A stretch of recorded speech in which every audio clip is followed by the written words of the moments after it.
Hi friends, Radhika baby চ্যানেলে আপনাদেরকে স্বাগতম। ডিম্বস্ফোটন কখন হয়? একজন নারীর গর্ভধারণের সবচেয়ে অন্যতম দিক হলো ডিম্বস্ফোটন। ডিম্বস্ফোটনের দিন যদি আপনি মেলামেশা করেন, সেই ক্ষেত্রে সন্তান ধারণের সম্ভাবনা প্রায় 100%। সেই হিসেবে একটি নারীর কখন ডিম্বস্ফোটন হবে সেটা জানা খুবই গুরুত্বপূর্ণ। একটি নারীর গর্ভে একটি সন্তান ছেলে হোক কিংবা মেয়ে হোক, সেটা কোনো বিষয় না। আসলে ডিম্বস্ফোটন যদি না হয়, আপনার যদি একটি হেলদি ডিম্বনু না থাকে, সেই ক্ষেত্রে আপনার মা হতে পারবেন না, এমনকি সেই হিসাবে আপনি জরায়ুতে একটি সন্তান ধারণ করতে পারবেন না। তাই পিরিয়ডের কতদিন পরে ডিম্বাণু স্ফোটন হয় সে বিষয়টি একজন মায়ের জানতে হবে। এমনকি যদি আপনি গর্ভধারণের প্ল্যানিং করে থাকেন, সেই হিসেবে ডিম্বাণু স্ফোটনের দিনগুলো আপনাকে অবশ্যই নির্ধারিত করে মেলামেশা করতে হবে।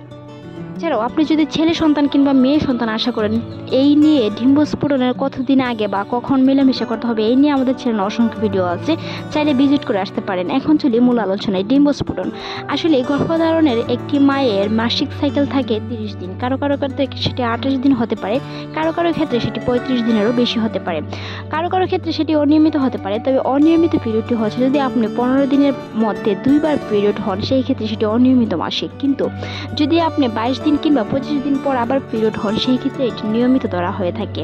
একটি মাসিক সাইকেলের মধ্যে মধ্যস্থ যে দিনগুলো থাকে, অর্থাৎ আপনি যদি 1 তারিখ মাসিক হয়ে থাকেন, সেই হিসাবে এখান থেকে গণা ধরে আপনি 13 থেকে 14 দিন পর্যন্ত ওয়েট করবেন। 14 দিনের দিনে ডিম্বাণু স্ফোটন হয়। তাছাড়াও ডিম্বাণু স্ফোটন হয়েছে কিনা তা জানতে হলে আপনার শরীরের বিভিন্ন শারীরিক পরিবর্তন কিংবা হরমোনের পরিবর্তন দেখে সেগুলো নির্ধারণ করতে পারবেন। হাজার হাজার কোটি কোটি শুক্রাণু যদি আপনার ডিম্বাণু স্ফোটনের কাছে না যায় কিংবা আপনার ডিম্বাণু স্ফোটনের আগে সেটি বীর্য প্রদারিত হয়ে থাকে, তাহলে আপনার সন্তান হবে না। অবশ্যই ডিম্বাণু স্ফোটনের সময় যদি আপনি মেলামেশা করেন, সেই ক্ষেত্রে আপনার সন্তান হওয়ার ধারণা প্রায় 100%। কোনো এক গবেষণায় দেখা গিয়েছে একটি হেলদি ও সুস্থ শুক্রাণু একটি ডিম্বাণুকে বেদ করতে 1 দিনের মতন সময় লেগে যায়। সেই ক্ষেত্রে 1 দিনে যদি আপনার ডিম্বাণু স্ফোটন হয়, সেই ক্ষেত্রে 1 দিনে গর্ভধারণ করা সম্ভব। প্রাথমিকভাবে কথা বলতে গেলে একই কথা বারবার আসে। আপনি 13 থেকে 14 দিন পরীক্ষা করে দেখতে পারবেন, কিংবা ফার্মেসিতে বিভিন্ন ধরনের ওভুলেশন কিট কিনতে পাওয়া যায়, সেগুলো ব্যবহার করে আপনার ডিম্বাণু স্ফোটন হয়েছে কিনা সেই বিষয়টা নিশ্চিত করতে পারেন। তাছাড়াও বিভিন্ন ধরনের স্রাবের মাধ্যমে আপনি নিশ্চিত করতে পারেন আপনার ডিম্বাণু স্ফোটন হয়েছে কিনা। মাসিকের মধ্যস্থ দিনগুলোতে দেখবেন আপনার প্রায় অ্যামনিওটিক তরল কিছুটা পানির মতো, অথবা কিছুটা হাত দিয়ে চেপে ধরা যায়, বা অনেকটাই আবার হতে পারে 2 আঙুল দিয়ে চেপে বড় করা যায়। এরকম ধরনের যদি আপনার স্রাব যেয়ে থাকে, সেই সময় আপনার ডিম্বাণু স্ফোটন হয়েছে, অর্থাৎ সেই দিন যদি আপনি মেলামেশা করেন, তাহলে সন্তান ধারণ সম্ভব। মনে রাখবেন, ডিম্বাণু স্ফোটন কারো কারো ক্ষেত্রে সাদা স্রাব নাও যেতে পারে। তবে শরীরের তাপমাত্রা যদি আপনার প্রতিদিনের তুলনায় সেদিন একটু বেশি মনে হয়, সেদিনও কিন্তু ডিম্বাণু স্ফোটন হতে পারে। হরমোনের কারণে কারো কারো স্রাব নেওয়া যেতে পারে, সেটা স্বাভাবিক। তবে প্রত্যেকটি নারীর মাসিক সাইকেলের মধ্যস্থ সময়টাতে অবশ্যই ডিম্বাণু স্ফোটন হয়, সেই দিনটা আপনার নির্ধারিত করতে হবে। একটি হেলদি শুক্রাণু আপনার ডিম্বাণু ভেদ করে একটি সন্তান ধারণ করা সম্ভব হতে পারে। সেই ক্ষেত্রে অবশ্যই আপনাকে ডিম্বাণু স্ফোটনের দিন মেলামেশা করতে হবে। একটি নারীর প্রতি মাসে একটি ডিম্বাণু স্ফোটন হয়, আর সেটি বেঁচে থাকে মায়ের জরায়ুতে 2 দিনের মতো। সেই সময় যদি সে কোনো শুক্রাণুর সাথে মিলিত না হতে পারে, সেই হিসাবে কিন্তু আপনার পরবর্তী মাসিক হয়ে যাবে। একটি মায়ের সন্তান নিতে চাইলে অবশ্যই অ্যাভলিউশন টাইম কিংবা ডিম্বাণু স্ফোটনের টাইমটা অবশ্যই নির্ধারিত সময়ের মধ্যে ফেলে মেলামেশা করতে হবে, তাহলে আপনার গর্ভধারণ সম্ভব।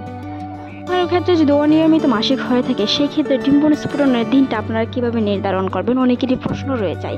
তবে সেই হিসেবে আপনারা স্রাব দিয়ে কিংবা অ্যামনিওটিক তরল যাচ্ছে কিনা সেই হিসাবটা ধরে আপনারা মেলামেশা করতে পারেন। তবে বিভিন্ন ধরনের ফার্মেসি কিংবা বিভিন্ন ধরনের বিশেষজ্ঞ ডক্টররা বলে থাকেন, অনিয়মিত মাসিক এরকম কোনো জটিলতার বিষয় রয়েছে, সুচিকিৎসা নিলে অবশ্যই সেটি ধারণ করা সম্ভব কিংবা মা হওয়া সম্ভব। তাই অনিয়মিত মাসিক হয়ে থাকলে বিভিন্ন ধরনের চিকিৎসক বৈজ্ঞানিক পরামর্শ নিতে পারেন। আপনার সন্তান অবশ্যই হবে, সেটি নিয়ে তেমন দুশ্চিন্তার কারণ নেই। তবে ডিম্বাণু স্ফোটনের দিন মেলামেশা করাটা খুবই জরুরি যদি আপনি সন্তান ধারণ করতে চান। 4 কোটি শুক্রাণু বেঁধে যাবে যদি আপনার ডিম্বাণু স্ফোটনের দিন মেলামেশা না হয়, কারণ XXY একটি পুরুষের শুক্রাণু থাকে XX এবং XY। XX গতিটি 2 দিন একটি জরায়ুতে বেঁচে থাকে, এমনকি XY মাত্র 1 দিন বেঁচে থাকে। সেই হিসাবে ডিম্বাণু স্ফোটনের আগের দিনে যদি আপনি মেলামেশা করে থাকেন, সেই হিসাবে সন্তান ধারণ সম্ভব, বা তার মধ্যে 2 দিন পরও যদি আপনি মেলামেশা করে থাকেন, সেই হিসাবে সন্তান ধারণ সম্ভব। তবে আপনি যদি মাসিকের মধ্যস্থ অংশ বাদ দিয়ে আগে কিংবা 10 দিন আগে কিংবা 10 দিন পরে মেলামেশা করেন সেই ক্ষেত্রে সন্তান ধারণের সম্ভাবনা প্রায় 10%-এরও কম।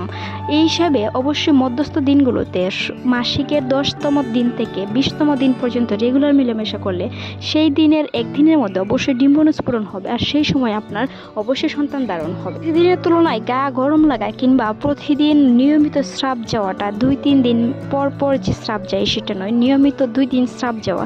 কারোটা হতে পারে স্রাব না গিয়ে শরীরের উচ্চ তাপমাত্রা হতে পারে, সেই হিসেবে আপনার ডিম্বাণু স্ফুরণ হয়েছে ধরে নিতে হবে। বিভিন্ন ধরনের কিট কিনতে পাওয়া যায়। আরও ভালোভাবে নিশ্চিত হওয়ার জন্য সেই কিট ব্যবহার করে আপনার ওভুলেশন টাইম নির্ধারিত করুন। একটি সুন্দর ও সুস্থ সন্তান দান করুক, পৃথিবীতে আসুক, আপনি মা হওয়ার ক্ষমতা রাখেন। সেই হিসাবে আজকের এই ভিডিওটি এই পর্যন্তই। আমাদের ভিডিওটি ভালো লাগলে ছোট্ট চ্যানেলটি সাবস্ক্রাইব করার অনুরোধ রইল। ভিডিওটি এতক্ষণ দেখার জন্য আপনাকে অসংখ্য ধন্যবাদ।